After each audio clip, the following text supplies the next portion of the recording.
দেশের বাইরের প্রসঙ্গ, পেহেলগামে বন্দুকধারীর গুলিতে ভারতীয় নিহতের ঘটনায় এখনও অস্থিতিশীল ভারত পাকিস্তান সীমান্ত।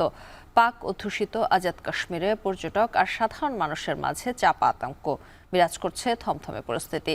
পাকিস্তান নিয়ন্ত্রিত কাশ্মীর ঘুরতে গিয়ে সেখান থেকে বিস্তারিত জানাচ্ছেন বাংলাদেশি পর্যটক মোহাম্মদ ফয়জুল হক।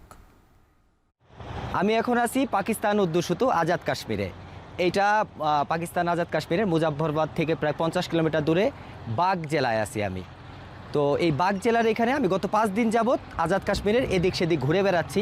এখানে এসে যেটা আমি উপলব্ধি করতে পারতেছি, বর্তমান ভারত পাকিস্তান ইস্যু নিয়ে এখানকার লোকের ভিতরে কিছুটা উত্তেজনা উদ্বেগ কাজ করতেছে। আমি স্থানীয় লোকজনের সাথে কথা বলতেছি, এরা ভীত নয়, বাট এরা কিছুটা উদ্বিগ্ন এই বিষয়টা নিয়ে।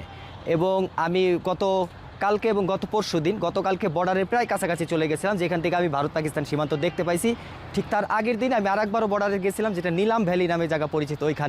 সেইখানে সেনাবাহিনী আমাকে বর্ডার পর্যন্ত যেতে দেয় নাই।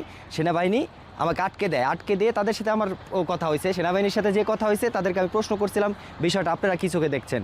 তারা ঠিক আমাকে এইভাবে উত্তর দিছে, আমরা জাস্ট আমাদের ঊর্ধ্বতন কর্তৃপক্ষর হাইকমান্ডের নির্দেশের আশায় আছি। তারা যখন যেটা যেভাবে বলবে আমরা তখন সেটা সেভাবে করব।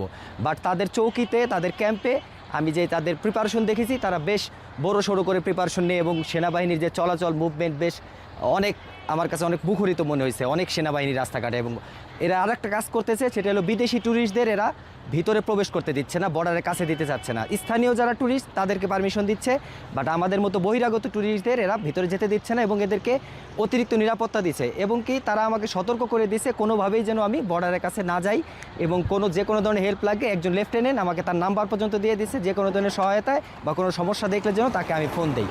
তো সব মিলে এই ছিল এখনকার মতো আমার কাছে আজাদ কাশ্মীরের পরিস্থিতি।